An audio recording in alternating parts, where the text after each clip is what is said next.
Hello students, JEE math simplified channel पर एक बार और आपका स्वागत है। आज के इस वीडियो में हम कॉम्प्लेक्स नंबर जेई मेन 2020 का एक क्वेश्चन देख रहे हैं।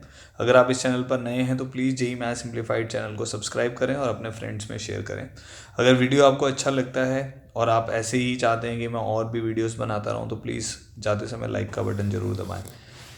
स्टार्ट करते हैं। z is a complex number satisfying the condition mod of real z plus mod of imaginary z is equal to 4 then mod z can not be. तो JEE mains का ये प्रॉब्लम है। तो जैसे मैंने आपको बताया कि लेट से z is equal to X plus Yotta Y है। इसमें x और y रियल नंबर होते हैं, ठीक है। जब हम इसको ऐसे डिफाइन करते हैं तो जो x होता है इसको हम बोलते हैं रियल पार्ट ऑफ z और जो y होता है इसको हम बोलते हैं इमेजिनरी पार्ट ऑफ z। तो हमारा जो प्रॉब्लम है उसमें एक कंडीशन दी हुई है mod x plus mod y mod of real part of z plus mod of imaginary part of z is equal to 4। अब ये अपने आप में एक लोकस है। तो अगर आपने स्ट्रेट लाइन या में लोकस वाला पार्ट या कोऑर्डिनेट ज्योमेट्री में लोकस वाला पार्ट पढ़ा हुआ है तो ये ऑलरेडी ये क्वेश्चन जेई में ऑलरेडी पूछा जा चुका है इसके ऊपर। तो mod x plus mod Y is equal to 1 के ऊपर पूछा था। अब ये mod x plus mod Y is equal to 4 है, ठीक है। तो अब हमें देखना है कि मॉड z जो है, मॉड z का मतलब होता है कि x प्लस योटा वाई का ओरिजिन से डिस्टेंस, मतलब ये वाली value under root of x के प्लस वाई स्केयर है। ये अगर हमारे पास ये लोकस है तो अंडर रूट ऑफ एक्स के प्लस वाई स्केयर की वैल्यू कहाँ से कहाँ तक वेरी करेगी। और उसमें z कैन नॉट बी, इसमें ये ध्यान रखना है कैन नॉट बी पूछा हुआ है। तो हमें ये देखना है कि z क्या नहीं हो सकता, ठीक है। तो सबसे पहले तो ये ग्राफ बना लेते हैं mod x plus mod y is equal to 4 का। तो उसको बनाने के लिए मैं x एक्सिस और y एक्सिस प्लॉट कर देता हूँ, ठीक है। तो ये मेरा से x एक्सिस हो गया, ये मेरा y एक्सिस हो गया, ये मेरा माइनस x एक्सिस हो गया, ये मेरा माइनस y एक्सिस हो गया। से ये हो गया 1 2 3 4, ये मेरे पास 4 पॉइंट इधर आ गए, -1 -2 -3 -4, ठीक है। ऐसे इधर 1 2 3 एंड 4 और इधर भी हो जाएगा -1 -2 -3 -4, ओके। तो mod x plus mod y is equal to 4 का जो ग्राफ होता है mod x plus mod y is equal to 4, तो दो तरीके हैं इसको स्केच करने के।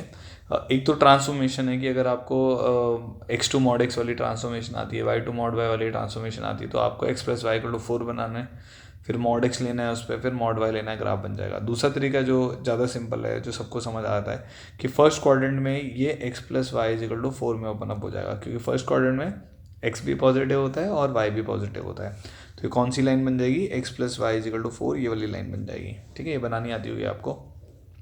सेकेंड क्वाड्रेंट में देखेंगे तो x नेगेटिव होता है और y पॉजिटिव होता है ना, तो minus x plus y equal to 4 बन जाएगा।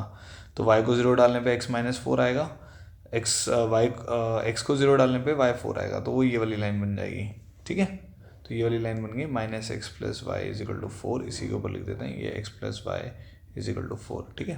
थर्ड क्वाड्रेंट में क्या होगा, दोनों नेगेटिव में खुलते हैं, ठीक है। तो ये x plus y is equal to -4, तो इन दोनों को ज्वाइन करके हमारी लाइन बनेगी, तो ये वाली स्ट्रेट लाइन आ जाएगी, ठीक है। फोर्थ क्वाड्रेंट में क्या हो जाएगा, ये थर्ड क्वाड्रेंट में था, ठीक है। फोर्थ क्वाड्रेंट में क्या होगा हमारे पास, अब x पॉजिटिव है और y नेगेटिव है, तो x minus y is equal to 4, मतलब y इंटरसेप्ट -4 होगा और x इंटरसेप्ट 4 होगा। तो ये एक स्केयर फिगर बनता है जिसकी सारी साइड्स बराबर हैं और डायगोनल्स परपेंडिकुलर बाइसेक्टर भी हैं और डायगोनल्स इक्वल भी हैं, यहाँ पे 90 डिग्री भी है, ठीक है। तो ये फिगर बन गया हमारे पास। नेक्स्ट अब हमें क्या चाहिए कि मॉड z क्या नहीं हो सकता। अच्छा, अब मॉड z की मिनिमम वैल्यू देखो। अब z जो है, जो z आपका है वो इसकी पेरीफेरी पे है, समझ गया ना, मतलब इस बाउंड्री पे है z आपका, z इस पे घूम रहा है, ठीक है। तो z अगर इसकी बाउंड्री पे है तो उसका मिनिमम डिस्टेंस कितना है, मैक्सिमम डिस्टेंस है, ये हमें देखना पड़ेगा। तो आप यहाँ से परपेंडिकुलर गिराओ, यही मिनिमम डिस्टेंस होगा। किसी भी लाइन के ऊपर ओरिजिन से या किसी भी फिक्स पॉइंट से परपेंडिकुलर डिस्टेंस मिनिमम डिस्टेंस होता है, ठीक है। तो ये लाइन की इक्वेशन हमें पता है, तो इसको मैं d1 बोल देता हूँ। तो d1 की वैल्यू कितनी आएगी, परपेंडिकुलर डिस्टेंस का formula ax1 plus by1 plus C upon under root of A square plus B square, तो under root of A square plus B square, तो यह आ जाएगा 4/√2 विच इज़ 2√2। तो ये वाली जो वैल्यू आ रही है, जो मिनिमम वैल्यू आ रही है हमारे पास डिस्टेंस की, वो कितनी आ रही है, वो 2√2 आ रही है, ठीक है। अब अगर आप थोड़ा ध्यान से देखोगे इधर को, जैसे जैसे बढ़ोगे तो ये ओरिजिन से जो डिस्टेंस है ये मॉड जेड है ना, क्योंकि ये ओरिजिन है, ये मान लो ये पॉइंट x, y है, तो ये डिस्टेंस किसके बराबर होगा, अंडर रूट ऑफ एक्स के प्लस वाई के। वो मैक्सिमम 4 तक जाएगा, फिर कम होने लग जाएगा, ठीक है। तो ये मैक्सिमम कहाँ तक जाएगा, 4 तक जाएगा। तो अंडर रूट ऑफ एक्स के प्लस वाई स्केयर की वैल्यू जो है, मॉड जेड ही हमें पूछा हुआ है ना, तो ये मिनिमम वैल्यू 2√2 से लेकर 4 तक जाएगी, ठीक है। तो हमें ये पता चल गया, मैं यहाँ पे लिख देता हूँ जो फाइनल रिजल्ट है हमारा, कि मॉड जेड जो होगा वो 2√2 से लेकर 4 तक जाएगा, ठीक है। तो 2√2 का मतलब हो गया √8 से लेकर मॉड z हमारा √16 तक जाएगा, क्योंकि ये सारी वैल्यूज़ अंडर रूट में दी हुई हैं, ठीक है। तो a की वैल्यू आ रही है √8.5, तो ये पॉसिबल है, तो √8 से √16 तो जाएगा ही। सारी वैल्यूज़ लेगा कैसे, देखो आप ऐसे सोचो, यहाँ पर ये √16 है, यहाँ पर ये √8 है, तो √8 से वैल्यू बढ़ेगी ना, बढ़ती रहेगी और कहाँ तक जाएगी, √16 तक जाएगी। तो 1 इज़ पॉसिबल, √10 इज़ पॉसिबल और not, √10 is also possible, √7 is not possible, √8 is also possible. तो इस प्रॉब्लम का आंसर क्या होगा, कैनॉट भी लिखा हुआ है क्योंकि, तो सी इज़ द आंसर, ठीक है। तो मेरे को क्या करना पड़ेगा, यहाँ पे चेंज करना पड़ेगा। तो ये वाली टर्म तो हमारी पॉसिबल है, ये वाली टर्म भी पॉसिबल है, ये वाली टर्म भी पॉसिबल है, 3 पॉसिबल नहीं है, तो इसीलिए इसका आंसर क्या हो जाएगा, सी इज़ द राइट आंसर, मतलब third part is the answer, क्योंकि उसने पूछा कि मॉड जेड क्या नहीं हो सकता, ठीक है, समझ आ गया। तो mod x plus mod y is equal to 4 एक लोकस है जो कि हमारे को एक स्केयर दे देता है।